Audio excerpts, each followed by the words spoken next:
स्वागत करता हूँ।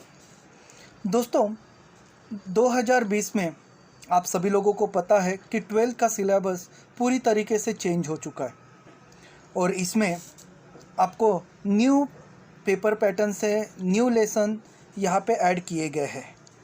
तो आज हम स्टार्ट कर रहे हैं इंग्लिश का फर्स्ट लेसन, जिसका नाम है 1.1 एंड एस्ट्रोलॉजर्स डे। मैं ये वीडियो इस लेसन के दो पार्ट में आपको एक्सप्लेन करने जाऊंगा, क्योंकि वीडियो बड़ा हो जाता है तो देखने में थोड़ी सी दिक्कत हो जाती है, तो इसलिए इसके दो पार्ट में मैं बताने जा रहा हूँ। तो ध्यान से सुनिए स्टूडेंट्स, सभी लेसन बहुत ही इम्पोर्टेंस है। तो आज का जो हमारा पहला लेसन है एन एस्ट्रोलॉजर्स डे, जिसे कहा जाता है कि भविष्य देखने वालों का दिन। ये ब्यूटीफुल लेसन लिखा हुआ है आर के नारायण, जिनका जन्म हुआ था 1906 में, जो कि 2001 तक जीवित रहे। इनका पूरा नाम था रासीपुरम कृष्ण स्वामी अय्यर नारायण स्वामी, और प्यार से इनको नारायण स्वामी नाम से ज़्यादातर जाना जाते थे, आर के नारायण। और ये एक बहुत ही महान नॉवेलिस्ट है हमारे इंडिया के, और इंग्लिश में बहुत छोटी छोटी कविता ये लिखते हैं और बहुत ही मीनिंगफुल कविता ये लिखते हैं। इन्होंने बहुत सारी शॉर्ट स्टोरीज़ भी लिखी हुई है इनका। साथ में इनकी कहानियाँ हमेशा मनोरंजन तरीके से आती है, कुछ न कुछ सीखने लायक होती है। और इन्होंने एक बहुत ही इमेजिनरी टाउन क्रिएट किया था, मालगुडी।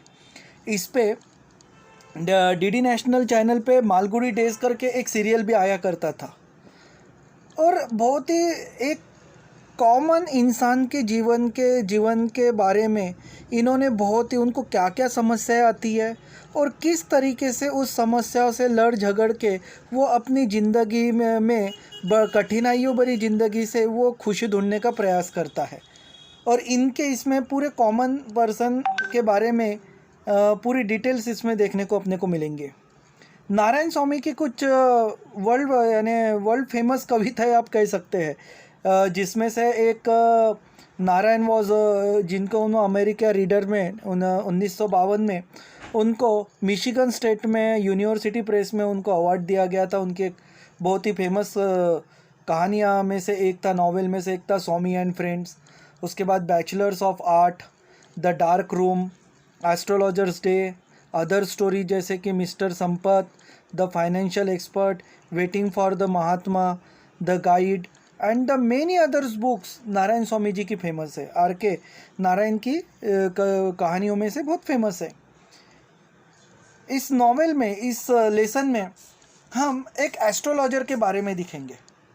ऐसा एस्ट्रोलॉजर जो लोगों से 10 मिनट बात करके उनसे उनकी समस्याओं के बारे में जान लेता है, और जानने के बाद उसी पे अपना तर्क लगा के उन लोगों से भविष्यवाणी बता के उनसे पैसा कमाता है।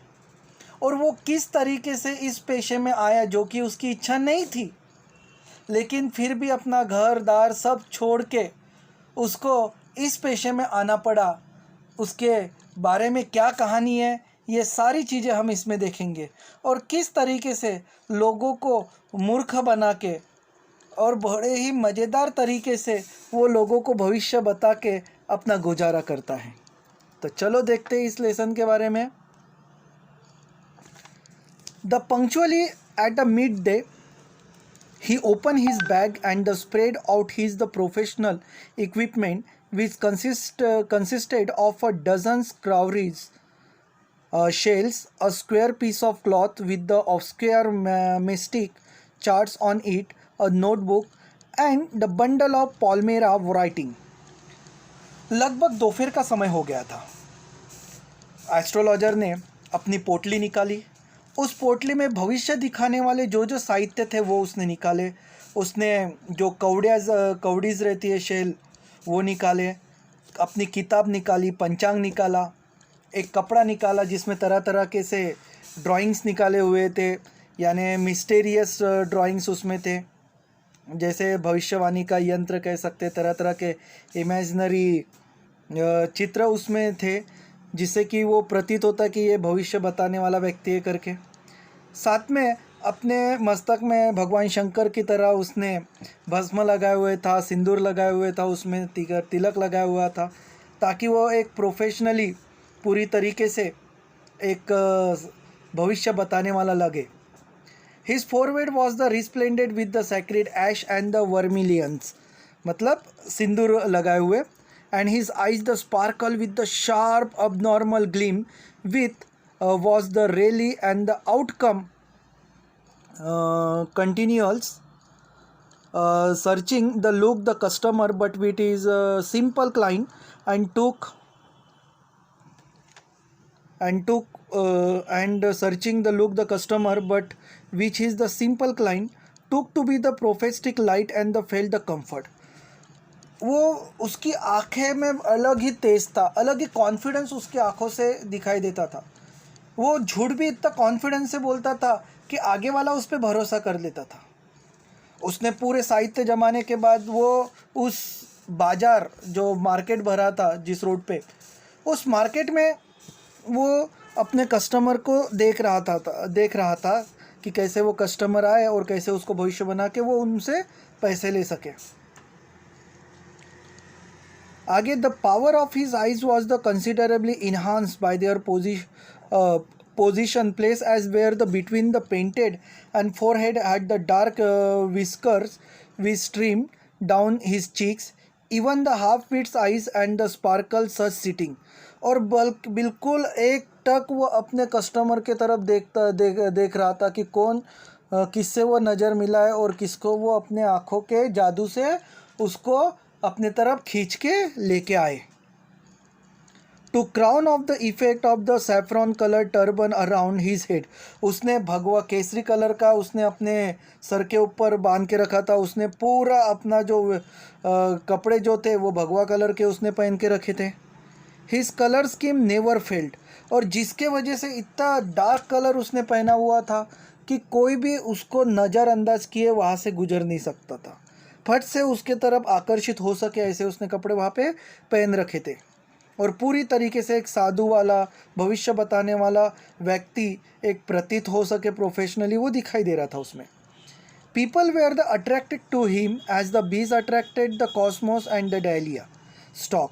ही sat under the broad and the spreading the tamarind tree which the flank path running through the town hall park। वो एक मार्केट भरता था जिस एरिया में जिसका नाम था टाउन हॉल पार्क, वहाँ पे एक बड़ा ही बरगद का पेड़ था, उस पेड़ के नीचे वो बैठा हुआ था। It was a remarkable place in the many ways and the surgings, वो एक ऐसी जगह थी कि कोई भी लोगों की भीड़ भाड़ वाला एरिया उसी रास्ते से गुजर के आगे बढ़ता था। ठीक है, जैसे आपको चित्र में दिखाई देगा एक मार्केट दिखाई दे रहा है, तरह तरह के लोग खरीदारी कर रहे हैं, उस तरीके का वो मार्केट था। The crowd was always the moving up and the down his the narrow road from the morning till night. दो दिन लेकर रात तक वो एरिया कैसा क्या गज बज लेला जिसे कहते हैं ना, बहुत सारे भीड़ भाड़ वाला एरिया था वो। A variety of trades and the occupation was the represent all along its way, और वो एक व्यापार और व्यवसाय करने के लिए लोगों के लिए बहुत बढ़िया जगह थी। तरह तरह के वहाँ पे दुकान थे, जैसे कि मेडिसिन सेलर था, seller of stolen the hardware की दुकान थी, जंग तरह तरह के फूड्स वहाँ पे सब्जियाँ वगैरह खाने पीने की चीज़ें वहाँ पे बेची जाती थी। मैजिशियन कुछ जादूगर खेल बताने वाले लोग भी वहाँ पे थे। एंड अबो ऑल, और लगभग सभी तरह के चीज़ें वहाँ पे बेची जा रही थी। And the auctioneers of the cheap cloth who created the enough din all day attracted whole town. साथ में रास्ते पे एक फुटपाथ पे कपड़ों की दुकान सजाई गई थी। Next him in the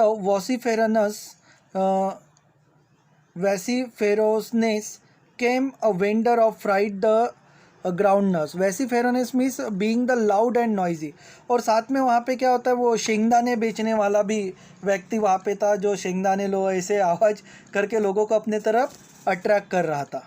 who gave his the ware the fancy name each day, और हर बार वो तरह तरह के फैंसी नेम अपने रखा करता था। कभी बॉम्बे आइसक्रीम रखा था, वन डे उसने दिल्ली आलमोड रख देता था, and the third day Raja delicacy, अलग अलग राजा की मिठाई की दुकान। ऐसे तरह तरह के मिठाई की तरह तरह की चीज़ें बेचने का काम वो करता था. And so forth. And people flocked to him. A considerable portion of his crowd and dallied before the astrologer too. Dallied, wasted time just hanging around. और इस तरीके से पूरा दिन यहाँ वहाँ कुछ टाइम पास करने वाले लोग भी यहाँ वहाँ ख़रीदारी के हिसाब से ऐसे वैसे घुमा करते थे. और उन्हीं के एक कोने में एस्ट्रोलॉजर भी वहाँ पे अपना भविष्य बताने का पिटारा खोल के बैठा था. The astrologer transacted his business by the light of the flare which cracked and the smoke up above the groundnut heap nearby. Half and the enhancement of the place was due to the fact and that it did not have the benefit of the municipal lighting. और शाम के समय में नज़दीक में जो nuts बेचने वाला हो, सब्जी बेचने वाला हो या तरह तरह की चीज़ें बेचने वाले जो लोग होते थे वो अपने दुकान पे एक आर्टिफिशियल इमरजेंसी लाइट लगाया करते थे. और जिस लाइट के वजह से उसके तरफ भी रोशनी जाती थी ताकि वो एस्ट्रोलॉजर अपना कस्टमर का अपने लोगों का भविष्य देखने आए लोगों का हाथ देख सके. और उसको पर्सनली उसका कोई लाइट वगैरह वो लेके नहीं आता था. इन्हीं लोगों के वजह से वो शाम के समय में लोगों के हाथ देखता था, अपना भविष्य बताता था. The place was light up by the shop light and one or the two had the hissing gas light. Some had the neck flares struck or poles. Some were light up the old cycle lamps and one or two, like the astrologer managed without light of their own. और उन्हीं के जो आसपास वाले जो light आते थे तो उन्हीं के लाइट से वो अपना गुजारा करता था, यानी उनके लाइट पे अपना व्यवसाय वो चलाता था.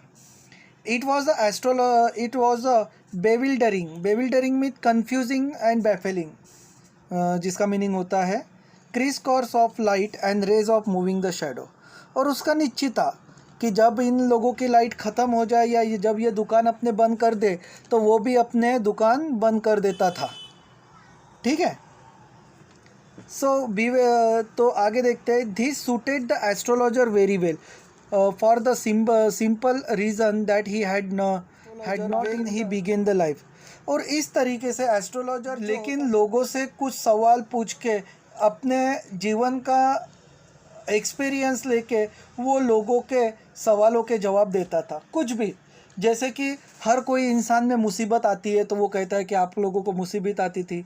कभी कभी वो तुक्के मारने वाले काम भी बहुत ज़्यादा करता था. और लोगों को जो कॉमन जो प्रॉब्लम लोगों को ज़िंदगी में आती है उन्हीं कॉमन प्रॉब्लम को उनके ज़िंदगी के साथ में अटैच करके वो भविष्य बताता था. So he had not in the least intent to the astrologer when he begin the life and he knew no more of what was going to happen to other than he knew what was going to the happen in himself the next minute. वो ऐसा astrologer था कि एक minute बाद क्या होगा तो वो बता नहीं सकता था. वो सिर्फ तर्क वितर्क करके ही लोगों को कुछ ना कुछ अनुभव से वो अपने उनके ज़िंदगी से जोड़ देता था. He was as much the stranger in the star and were in the innocent customer. वो भोले भाले लोगों को सिर्फ फंसाने का काम करता था. At he said the things which pleased and the astonish everyone and that was more matter of study the practice and the shrewd and the guesswork. सबसे पहले वो लोगों के हाल चाल देखता था. अगर किसी का चेहरा दुखी है तो वो लगा था कि इसे कुछ ना कुछ टेंशन है, कुछ ना कुछ बीमारी है. कुछ बीमार वाली हरकतें करता था तो वो उसका चेहरा देख के बता देता कि हाँ आज तुम बहुत दिनों से किसी बीमारी से ग्रस्त हो. कोई अगर अच्छा पहलवान इंसान था तो वो उसको बोलता था कि आप अपने हेल्थ के तरफ बहुत अच्छे से केयर करते थे. किसी के चेहरे पे तेज दिखाई देता था, हाँ आप अपने आपकी हेल्थ बहुत अच्छी है. और इस तरीके से वो उनसे तर्क वितर्क करके लोगों को भविष्यवाणी बताता था. All the same it was the much and honest man labours as any other and he deserve the wages for the carried home at the end of the day. और वो बड़े ही ईमानदारी से अपना पूरा नॉलेज इस्तेमाल करके लोगों का भविष्यवाणी बता के वो अपना गुजारा करता था. He had left his village without any previous thought or the plan. जब वो अपना गांव छोड़ के शहर आता तो कोई भी सोच के नहीं आया था कि मुझे सिर्फ एस्ट्रोलॉजर ही बनना है. ऐसा कुछ सोच के वो आया नहीं. If he had continued there, he would have carried on the work of his the four father, और नाई एस्ट्रोलॉजर ये उसके पुश्तैदी खानदानी से चलते आने वाला ये पेशा है, और उसके पूरे खानदान ने भी आज तक कभी भविष्य बताने का काम नहीं किया था. Namely tilling the land, living and the marrying and the ripening in his confined cornfield and the ancestral home.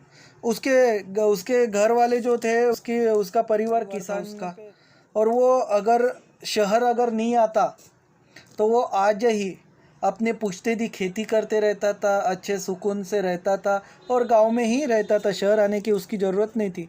किसी कारणवश उसे शहर आना पड़ा. देखते वो आगे क्यों शहर आया और किस तरीके से उसने एस्ट्रोलॉजर का पेशा अपनाया. But that was not to be. He had to leave home without telling anyone and he could not rest till he left behind the couple of 100 mile. वो 200 मील चल के अपने गांव से शहर आया था और बगैर किसी को बताया नहीं था कि मैं इसी जगह इस गांव जा रहा हूँ करके. To a villager it is a great deal as if and the Asian flower between. और वो समय उसके लिए बहुत कठिनाई वाला था जब वो अपना गांव छोड़ के शहर आया था बगैर किसी को बताए. He had a working analysis of the Mankind trouble. वो लोगों के मुश्किलों को सुन के जज करता था, चाहे फिर उसको मैरिज से रिलेटेड, पैसे से related, tangles of women type, जैसे कॉमन बातें थे इंसानों की ज़िंदगी में होने वाले, उन बातों को पकड़ के वो उनको भविष्य बताता था. Long practice had the sharpen his the perception. बहुत कई दिनों से वो ये व्यवसाय करके उसको उस काम में परफेक्शन आया था, तो वो उस इंसान को देखते ही वो उसकी प्रॉब्लम समस्या बताने का काम करता था. लेकिन जब कोई इंसान उससे मिलने भविष्य बताने आता था तो 5 मिनट तो वो कुछ भी नहीं बोलता था, बस आगे वाले की ही बातें सुनता था. जिस तरीके से एक मरीज एक डॉक्टर के पास जाता है तो डॉक्टर पहले पूछता है कि बोलिए क्या समस्या है, तो वो बताता है कि मुझे सर दर्द कर रहा है, मुझे खोखला आ रहा है, मुझे बुखार है, और उसकी बीमारी को जज करके डॉक्टर उसको मेडिसिन देता है. सेम ये एस्ट्रोलॉजर भी वही करता था. उनकी समस्याएं जान लेता था और उसकी समस्याओं के आधार पे वो उनको उनका भविष्य बताता था. He understood what was wrong. और प्रॉब्लम सुन के वो समझ जाता था कि उसको क्या प्रॉब्लम है. ही चार्ज द 3 पैसा पर. वो 3 पैसे लेता था एक सवाल के जवाब उसको बताने. Open his mouth till the other had the spoken for at least 10 minute. और जब तक आगे वाला 5-10 मिनट बात ना करे तब तक तो वो अपना मुँह ही नहीं खोलता था. Which provide him the enough stuff for the dozens answer and the advice. और फिर वो तरह तरह के उससे कहानी सुन के कॉमन सेंस वाली बातें उसको भविष्य के तौर पे बताता था. When he told the person before him the gazing his the palm, and in the many ways you are the not getting the fullest result for the your effort. और वो कॉमन वाली बात करता था कि बहुत तू बहुत हाथ देखते, उसके पहले हाथ पलटी करके वो उसको बताता कि तुम मेहनत तो बहुत कर रहे हो लेकिन तुमको अपने मेहनत का फल नहीं मिल रहा है. जिस तरीके से मेहनत कर रहे हो उस तरीके से तुमको पैसे नहीं मिल रहे हैं. इस तरीके से बताता. 9 out of 10 were the dispose the agree with him. और 10 में से 9 लोग तो एग्री हो ही जाते थे उसके बातों पे. और he question is there any woman in your family may be the even distant relative he is not well disposed the toward you. और फिर ऐसा कहता कि तुम्हारे परिवार में कोई ऐसी महिला है जो तुम्हारे तरक्की से जलती है, जो हमेशा तुम्हें टॉन्ट मारते रहती है, जो तुम्हारा अच्छा नहीं देख सकती, और जिस ऐसी कोई महिला तुम्हारी ज़िंदगी में आई है जो तुमको तकलीफ़ पहुंचाना चाहती है. हर एक की ज़िंदगी में कोई ना कोई एक महिला होती है जो उससे जलती है. कॉमन सेंस वाले सवाल पूछ के लोगों को मूर्ख बनाता था वो, और लोग जवाब भी देते हाँ आपका कहना सही है. He gave and the analysis of the character. और वो आगे वाले व्यक्ति का चरित्र देख के उसके हिसाब से वो बातें बनाता था. Most of your troubles are due to the your nature. बहुत बारी तो तुम्हारा कैसा कभी कभी कहता वो कि तुम्हारा जो वास्तुशास्त्र है ना वो सही तरीके से नहीं है. How can you be the otherwise with Saturn where he is. लेकिन इतने मुश्किल आने के बावजूद भी तुम कैसे क्या अभी तक जिंदा हो या अभी तक उसको सर्वाइव कर रहे हो, मानना पड़ेगा तुमको. You have the impetuous nature and a rough exterior, and this endeared him in their the heart and immediately for even the mildest of us, and loved to thinks that he has a forbidding exterior. और साथ में उसको कहता था कि तुम अपने ज़िंदगी में अलग सबसे हटके व्यक्ति हो। अगर तुम ये मेरे दिए गए अगर उपाय करते हो और तो तुम पे जो शनि महाराज की जो वक्र दृष्टि है वो वक्र दृष्टि हट जाएंगी और तुम्हारे सितारे पूरे तरीके से सही हो जाएंगे और देखना क्या चमत्कार होगा, तुम्हें बहुत बड़ा लाभ होगा। ठीक है, मैं शनि का वक्र दृष्टि प्रकोप जो है वो कम कर दूंगा और तुम्हारा फ़ायदा हो जाएगा। ये छोटे मोटे ये राख ले लो, ये ताबीज़ ले लो, ये रत्न आप पहन लो, जिससे आपको देखो किस तरीके से फ़ायदा होगा, आपके सितारे अच्छे हो जाएंगे। तो दोस्तों ये पेज नंबर 3 तक जितना भी पोर्शन था वो मैंने आपको एक्सप्लेन करके यहाँ पे बता दिया है। आई होप आपको ये वीडियो पसंद आया होगा।